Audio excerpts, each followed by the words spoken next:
Good morning guys. आज हम red eyes की डिफरेंशियल डायग्नोसिस पढ़ रहे थे, जिसमें हमने acute congestive glaucoma, acute uveitis और अक्यूट कंजक्टिवाइटिस, और उसके बाद अब हम पढ़ रहे हैं acute keratitis. Acute keratitis, acute inflammation of the cornea. Cornea हमारे पास क्या है? Clear, transparent, smooth, shining, elliptical structure, anterior 1/6 and outer most fibrous layer. इसका डायमीटर तकरीबन होता है 11 to 20 mm, thickness 0.6 to 1.2 mm, central part thin 0.6 mm, optical zone of cornea. Dioptric powers उसके अंदर कितनी होती है? तकरीबन 43 to 45 T, रिफ्लेक्टिव इंडेक्स 1.3। अच्छा, हम इसकी केराटाइटिस मतलब कॉर्निया, इसकी हमने हिस्टोलॉजी पढ़नी है, इसकी कौन सी लेयर्स हैं, ये सारा कुछ हमने पढ़ना है। आउटर टू इनसाइड हम जाएंगे। आउटर लेयर हमारे पास एपिथेलियम है, जो कि स्ट्रेटिफाइड स्क्वेमस एपिथेलियम से बनी होगी। फिर उसके बाद बाउंड मेम्ब्रेन होती है, कोलेजन फाइबर से बनी होती है।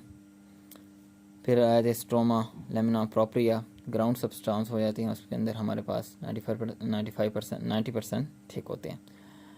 डेस्मेट मेम्ब्रेन, इलास्टिक फाइबर्स, एंडोथीलियम, हमारे पास फ्लैट हेक्सागोनल सेल्स होते हैं।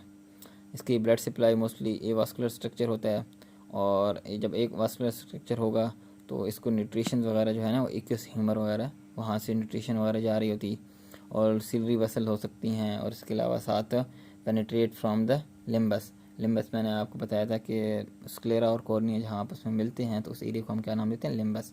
वहाँ जो लिम्बस वेसल्स होती हैं वहाँ से भी इसकी न्यूट्रिशन जा रही होती है, और जो न्यूट्रिशन है वो यहाँ से जा रही होती है, और जो ऑक्सीजन वगैरह है वो ये डायरेक्ट एटमॉस्फेयर से ले रहा होता है। हमारे पास आ जाती है दूसरी नर्व्स। कौन सी सप्लाई होती है? ऑप्थेल्मिक नर्व्स, जो कि हमारी फिफ्थ क्रीनल नर्व की पहली ब्रांच है, पहली डिवीजन है, वो इसको सप्लाई कर रही होती है। फिर हम आ जाते हैं एक्यूट केराटाइटिस। इसकी एटियोलॉजी क्या है? सुपरफिशियल या डीप? सुपरफिशियल के अंदर फिर हम इसको प्यूरुलेंट, नॉन प्यूरुलेंट के अंदर चेंज करते हैं, और डीप को हम कॉर्नियल एब्सेस के अंदर। अब डीप की जो मेन इसकी कॉजेज़ हो सकती हैं, वो टीबी हो सकती है, सिफिलिस हो सकती है, फंगल हो सकती है। लेकिन जो सुपरफिशियल है वो प्यूरुलेंट, नॉन प्यूरुलेंट। प्यूरुलेंट के अंदर कोई बैक्टीरियल इन्फेक्शन हो सकता है, ग्राम पॉजिटिव, कोकाई, स्टेप्टोकोकस, निमोकोकस, और मार्जिनल, या इसके बाद मोरक्स, एक्जनफील्ड, या फिर कैंडिडा अल्बिकन, ये सारे एस्परजिलोसिस, ये सारे बैक्टीरियल इन्फेक्शन हो सकते हैं इसके। या फिर आ जाते हैं नॉन प्यूरुलेंट। प्यूरुलेंट के अंदर तो बैक्टीरियल आया, नॉन प्यूरुलेंट के अंदर हमारे पास वायरल इन्फेक्शन, वायरल केराटाइटिस, और सबसे जो ज़्यादा मेन कॉमन है उसका हम का नाम देते हैं हर्पीस सिम्प्लेक्स वायरस, जिसकी वजह से जनरल फिजिशियन को अलाउ नहीं होता कि वो प्रैक्टिस करे आइज़ की। उसके लिए स्पेशलाइजेशन बहुत ज़रूरी होती है। आप परमानेंट आरएमपी के बाद मेडिसिन की प्रैक्टिस कर सकते हैं, सर्जरी की प्रैक्टिस कर सकते हैं, सब कुछ कर सकते हैं, लेकिन आप आइज़ की नहीं कर सकते, जो एक चंद एक फील्ड हैं जिनमें से एक आइज़ है। क्यों? क्योंकि ये मेन जो है हमारे पास हर्पीस सिम्प्लेक्स वायरस होता है, जो कि लुक लाइक डेंड्राइट सेल। इसके लिए जो है ना ये अलाउ नहीं होता। वो क्यों नहीं होता वो हम आगे जाके पढ़ेंगे कि क्या इशू हो सकते हैं। तो इसके जो नॉन प्यूरुलेंट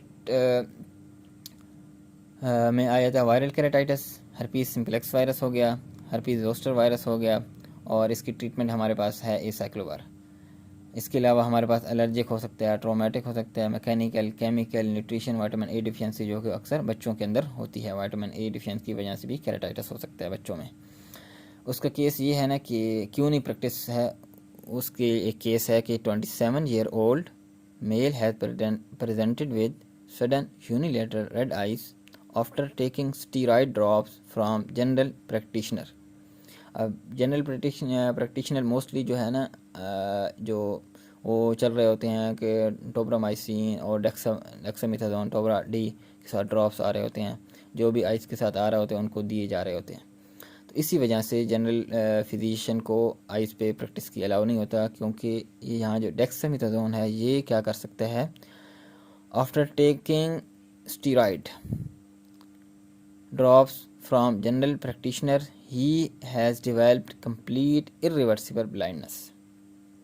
इरिवर्सिबल ब्लाइंडनेस हो सकती है if the steroid drops are given with herpes simplex virus. और जनरल फिजिशियन को तो नहीं पता कि हर्पीस सिम्प्लेक्स वायरस है या कौन सा है। अगर हम हर्पीस सिम्प्लेक्स वायरस है और जनरल फिजिशियन ने उसको स्टीरॉयड दे दिया, डेक्सामेथासोन दे दिया, तो it lead to amoeboid reaction, बहुत तेज़ रिएक्शन करता है, लीडिंग टू इरिवर्सिबल ब्लाइंडनेस हो सकती है। तो उसके फ़ौरन हमने स्टीरॉयड वगैरह स्टॉप करने होते हैं और इसको रिकमेंड करना होता है कि आप फ़ौरन आइज़ वाले के पास जाएं, आई स्पेशलिस्ट के पास। अब इस तरह का जो पेशेंट है वो आएगा कैसे? Sudden onset unilateral painful red eyes के साथ आएगा, यूनिलेटरल। बाईलेटरल सिर्फ एक है, कौन सी है? कंजक्टिवाइटिस, उसके अंदर बाईलेटरल होता है और सबके अंदर यूनिलेटरल होता है। Sudden onset unilateral painful red eyes, फिर increase visual acuity, loss of vision, lacrimational discharge, photophobia, headache. Lacrimation discharge के अंदर हमारे पास म्यूकस डिस्चार्ज हो सकता है, म्यूकोपुरुलेंट डिस्चार्ज हो सकता है। सीरस जब भी होगा वो कोई वायरल हो सकता है, म्यूकोपुरुलेंट होगा तो कोई बैक्टीरियल हो सकता है। तो ये सारे डिस्चार्ज हो सकते हैं। अब क्योंकि जो भी हमने डिज़ीज़ जो है उसको फाइंड करना है, उसको डायग्नोस करना है, तो हमने एग्जामिनेशन पे ही उसको देखेंगे। आइज़ की जितने भी डिजीज़ हैं वो हम एग्जामिनेशन पे ही पिक करते हैं। आई लैशेज़ हमारे पास नॉर्मल आएंगी, आईलिड्स स्वोलन एडिमेटस होंगी, कंजक्टाइवा कंजस्टेड वेसल्स होंगी, कॉर्निया वाइट स्पॉट। जिस तरह हमने देखा ना acute congestive glaucoma, dilated pupil, red eyes with dilated pupil, acute congestive glaucoma, acute uveitis, constricted pupil with red eyes।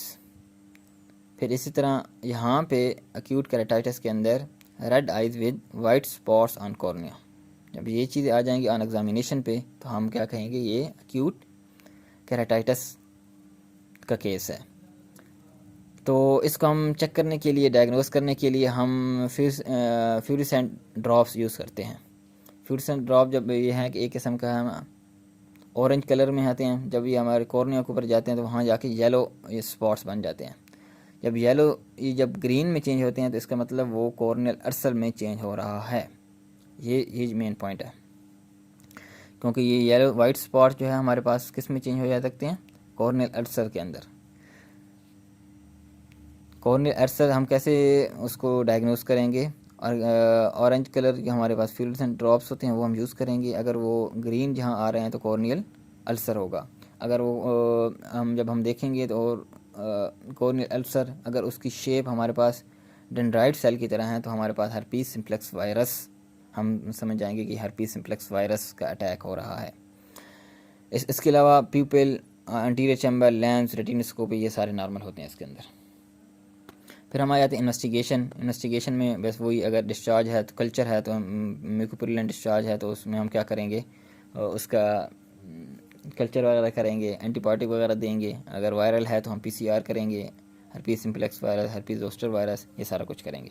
Treatment जो है, और अगर सुपरफिशियल है, सुपरफिशियल की जस्ट कंजर्वेटिव ट्रीटमेंट है, डिपेंड अपॉन कॉज। अगर वायरल है तो एसाइक्लोवायर दे देंगे, अगर बैक्टीरियल है तो एंटीबायोटिक दे देंगे, टॉपिकल पेंसिलिन वगैरह, सिप्रोफ्लेक्सिन, कॉरेलॉन वगैरह ये हम दे देंगे, और बेड रेस्ट देंगे 48 आवर्स के लिए। और इसके अलावा हम आइस को क्या है, बैंडेज ऑफ आइस को हम बैंड कर कहूँ कि हमने सुपरफिशियल जो अल्सर है उसको हील करना है। फिर इसके बाद एनाल्जेसिक्स, पेन किलर, एंटीपायरेटिक और एट्रोपिन वगैरह ये सारा हम दे देंगे। ये अगर हुआ सुपरफिशियल अल्सर। और अगर डीप अल्सर है तो deep ulcer non healing ulcer होगा, तो इसको हमने ट्रीट करना है, उसकी जो कॉज है।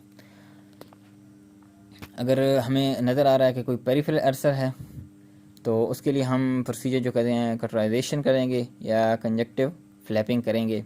अगर कोई सेंट्रल अल्सर हमें नज़र आ रहा है तो फुल थिकनेस ग्राफ्टिंग करेंगे, एक किस्म का हम जो कॉर्नी है उसी को ही कॉर्नियल ट्रांसप्लांट कर देंगे।